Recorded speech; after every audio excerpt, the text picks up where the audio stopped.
Guys ഇത് over പെയ്ഡിൻ്റെ ഒരു 2.0 അല്ലെങ്കിൽ വേർഷൻ 2 എന്നൊക്കെ വേണമെങ്കിൽ നമുക്ക് പറയാം. കാരണം ഓൾറെഡി ഇന്ത്യൻ പ്ലേയേഴ്സിൻ്റെ ഓവർ പെയ്ഡിനെ പറ്റിയിട്ടുള്ള ഒരു അല്ലെങ്കിൽ സാലറി കൂടുതൽ ആണ് എന്നുള്ളതിനെ പറ്റി നമ്മൾ സംസാരിച്ചതാണ്.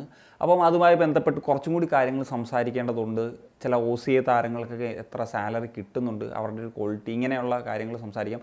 ഏതായാലും ആ ഒരു വിഷയത്തിലേക്ക് വരുന്നതിന് മുമ്പ് ഞാൻ ഇന്നലെ നമ്മൾ റീൽസും ഷോർട്സും ഒക്കെ ആയിട്ട് ഒരു വീഡിയോ ചെയ്തിട്ടുണ്ടായിരുന്നു. അതിൽ ഒരുപാട് വ്യൂവേഴ്സ് വന്നതുകൊണ്ട് തന്നെ ഒരുപാട് കമൻസും ഒക്കെ വന്നിട്ടുണ്ടായിരുന്നു. മറ്റൊന്നുമല്ല, ആ ഒരു വീഡിയോയിൽ നമ്മൾ സംസാരിച്ചതെന്ന് വെച്ച് കഴിഞ്ഞാൽ ഇന്ത്യയിൽ ഒരു താരം ഒരു പ്രൊഫഷണൽ ഫുട്ബോളായിട്ട് ഒരു രംഗത്തേക്ക് ഇറങ്ങാമെന്ന് തീരുമാനിക്കുമ്പോൾ ഏറ്റവും പ്രധാനപ്പെട്ട ഒരു വെല്ലുവിളിയാകുന്നൊരു കാര്യമാണ് അവരുടെ പേരൻസ് അതിനെ എതിർക്കുന്നു എന്നുള്ളത്. സോ അപ്പോൾ ഒരുപാട് കമൻസൊക്കെ വന്നത് എന്തെന്ന് വെച്ച് കഴിഞ്ഞാൽ പേരൻസ് ഒന്നുമല്ല, സിസ്റ്റവും അതോറിറ്റീസും ഒക്കെയാണ് പ്രധാന പ്രശ്നം എന്നുള്ളതാണ്.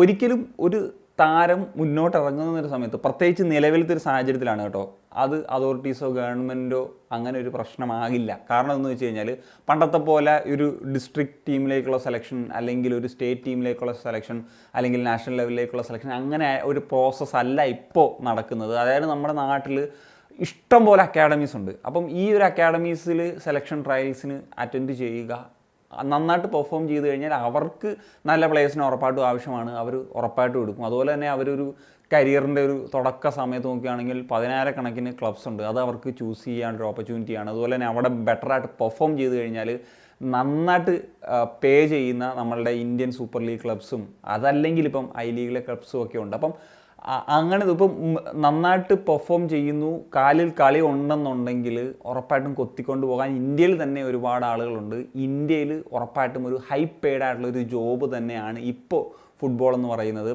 ആ ഒരു കാര്യത്തിൽ യാതൊരു വിധത്തിലുള്ളൊരു സംശയമില്ല. ഇപ്പം ക്രിക്കറ്റ് കഴിഞ്ഞാൽ ഏറ്റവും കൂടുതൽ സാലറി കിട്ടുന്ന ഒരു ഗെയിം തന്നെയാണ് ഫുട്ബോൾ. പല പ്രൊഫഷനേക്കാൾ കൂടുതൽ ഒരു സാലറി ഇന്ന് ഫുട്ബോളിൽ കിട്ടുന്നുണ്ട് എന്നുള്ളതാണ്. ഇനി ആ ഒരു ഓവർ പെയ്ഡ് വിഷയത്തിലേക്ക് വരുമ്പോൾ, നിങ്ങൾ ഓവർ പെയ്ഡിനെ പറ്റി ഞാൻ കഴിഞ്ഞ ദിവസം ചെയ്ത വീഡിയോ കണ്ടിട്ടില്ലെങ്കിൽ അത് കണ്ടിട്ട് ഇത് കാണുന്നതായിരിക്കും കുറച്ചും കൂടെ നല്ലത്. അതിൻ്റെ കാര്യങ്ങളൊക്കെ ഞാൻ കുറച്ച് ഡീറ്റെയിൽ ആയിട്ട് അതിനകത്ത് പറഞ്ഞിട്ടുണ്ട്. അപ്പോൾ നമുക്ക് ആദ്യം ഒരു കമ്പാരിസൺ നടത്തുന്ന സമയത്ത്, ഇപ്പോൾ ഇന്ത്യയിൽ ഏറ്റവും കൂടുതൽ സാലറി മേടിക്കുന്ന ഒരു പ്ലേയേഴ്സിൽ ഒരു ടോപ്പ് 3 ലിസ്റ്റിലുള്ള പ്ലെയറാണ് അനിരുദ്ധ് താപ്പ എന്ന് പറയുന്നത്.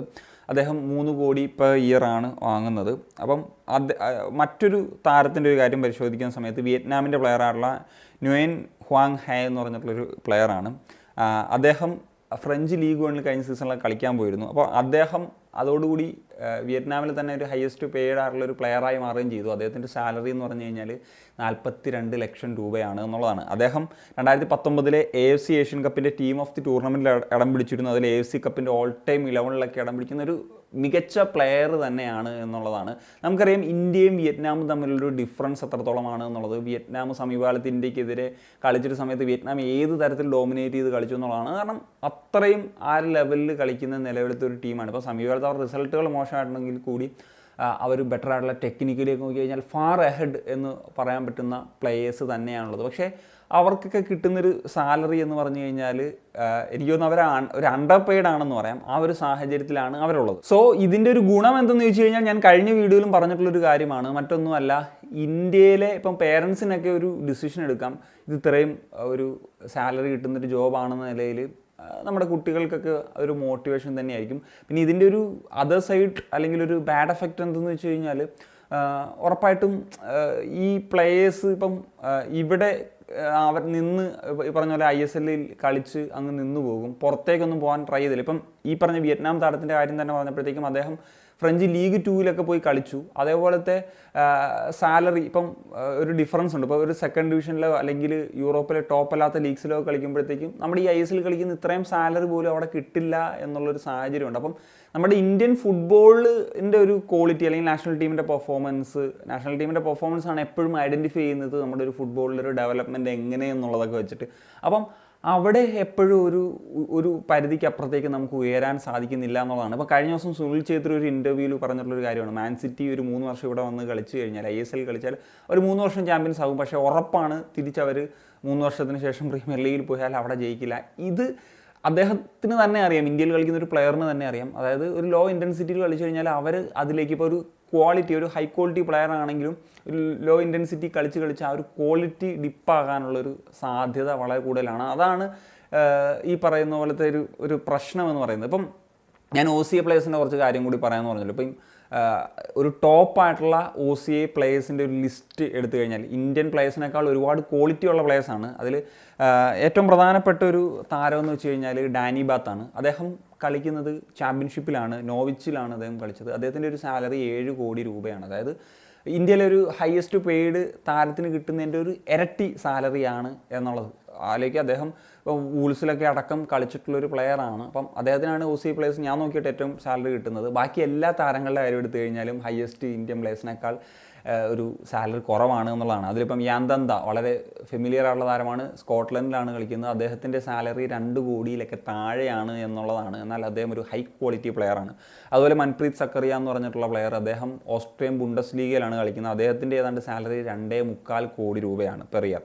അതുപോലെ ഡിലൻ മാർക്കൻഡേ എന്ന് പറഞ്ഞിട്ടുള്ളൊരു പ്ലെയറാണ്, ചാമ്പ്യൻഷിപ്പിൽ ബ്ലാക്ക്ബേണിൽ കളിക്കുന്നതാണ്. മുമ്പ് ടോട്ടനാമിൻ്റെ ഒക്കെ ഭാഗമായിരുന്നു, ഐ തിങ്ക് റിസർവ് സൈഡിലൊക്കെ. അദ്ദേഹത്തിൻ്റെ ഒരു സാലറി ചാമ്പ്യൻഷിപ്പിൽ കളിക്കുന്ന പ്ലെയറാണ് 3 കോടി രൂപയാണെന്നുള്ളതാണ്. അപ്പം ഒരു ചാമ്പ്യൻഷിപ്പ് ക്ലബിൽ പോലും ഒക്കെ കിട്ടുന്നൊരു സാലറിയാണ് നമുക്ക് ISLലെ പല ഇന്ത്യൻ താരങ്ങൾക്കും കിട്ടുന്നത് എന്ന് പറയുന്നത്.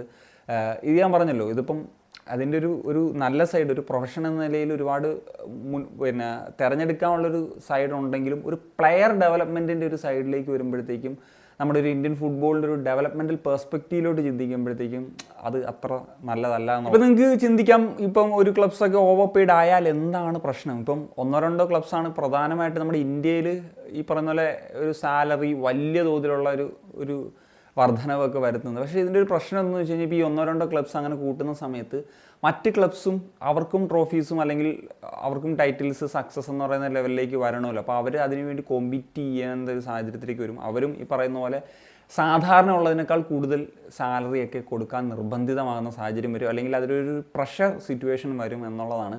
അപ്പം അത് മൊത്തത്തിൽ അവർക്കൊരു സാമ്പത്തിക ഒരു ബാധ്യത, ഇങ്ങനെയുള്ള പ്രശ്നങ്ങൾക്കൊക്കെ ഒരു കാരണമാകുന്നുള്ളതാണ്. ഇപ്പം ഫുട്ബോളിൽ പലപ്പോഴും ഓണേഴ്സായിട്ട് വരുന്നവർ, ഇപ്പോൾ യൂറോപ്പിൻ്റെ കാര്യം എടുത്താലും മിക്ക അടുത്തൊരു കാര്യങ്ങൾ എടുത്തു കഴിഞ്ഞാലും കൂടുതൽ ക്ലബ് ഓണേഴ്സും ഒക്കെ അങ്ങനെ വലിയൊരു പ്രോഫിറ്റ് എന്ന് പറയുന്ന സിറ്റുവേഷനിലല്ല പോകുന്നത്. ഇപ്പം ക്രിക്കറ്റ് ഒക്കെ പോലെ ഒരു ഹൈലി പ്രോഫിറ്റബിൾ ആയിട്ടുള്ളൊരു ബിസിനസ് മോഡൽ എന്ന് നമുക്ക് കൃത്യമായിട്ട് ഈ ഒരു ഫുട്ബോൾ ഇതിനെ പറയാൻ പറ്റത്തില്ല. ഇത് കൂടുതലും ഒരു പാഷനാണ്, ഇമോഷനാണ്.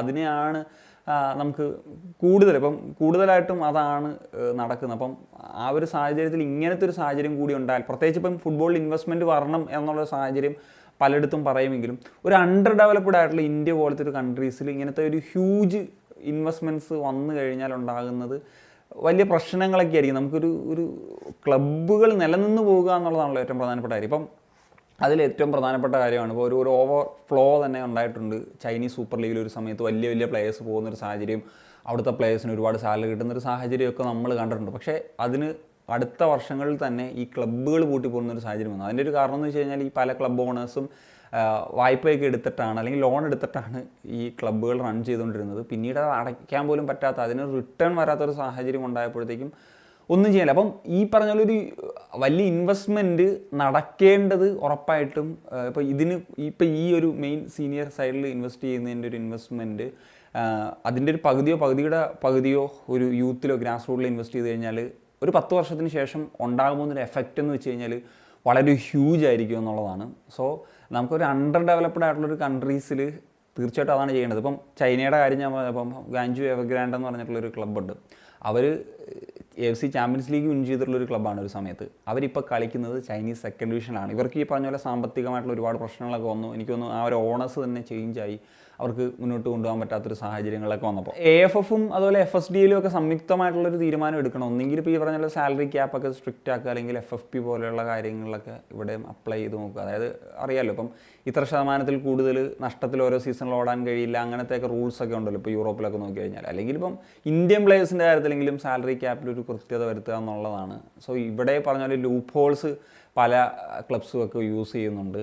സോ അവിടെ വരുന്നൊരു പ്രശ്നമാണ് ഈ പറയുന്ന പോലെ ഒരു അൺലിമിറ്റഡ് മണി വരെ സ്പെൻഡ് ചെയ്യുക എന്നുള്ള തരത്തിലേക്ക് പല ക്ലബ്ബുകളും പോകുന്നതും അതിൻ്റെ ഒരു ആഫ്റ്റർ എഫക്റ്റ് ആയിട്ട് ഇന്ത്യൻ ഫുട്ബോളിൻ്റെ തന്നെ ഒരു ഡെവലപ്മെൻറ്റിനെ അത് ബാധിക്കുന്ന തരത്തിലേക്ക് പോവുകയും അല്ലെങ്കിൽ മാറുകയും ചെയ്യുന്നത് എന്നുള്ളതാണ്. ഫോറിൻ പ്ലേയേഴ്സിൻ്റെ കാര്യത്തിൽ ഇങ്ങനത്തെ ഒരു റെസ്ട്രിക്ഷൻ വെച്ചില്ലെങ്കിലും കുഴപ്പമില്ല. ഇന്ത്യൻ പ്ലേയേഴ്സിൻ്റെ കാര്യത്തിൽ ഉറപ്പായിട്ടും അത് ചെയ്യേണ്ട ഒരു ആവശ്യകത ഉണ്ട് എന്നുള്ളതാണ് എനിക്ക് പേഴ്സണലി ഫീൽ ചെയ്യുന്നത്. അല്ലെങ്കിൽ കാരണം AFC കോമ്പറ്റീഷനിലൊക്കെ പലർക്കും പങ്കെടുക്കേണ്ടതുകൊണ്ട് അങ്ങനെ ഫോറിൻ പ്ലേയേഴ്സിൻ്റെ കാര്യത്തിൽ ലിമിറ്റ് വെക്കുന്ന അത്ര സുഖകരമാകാൻ സാധ്യതയില്ല ചിലപ്പോൾ.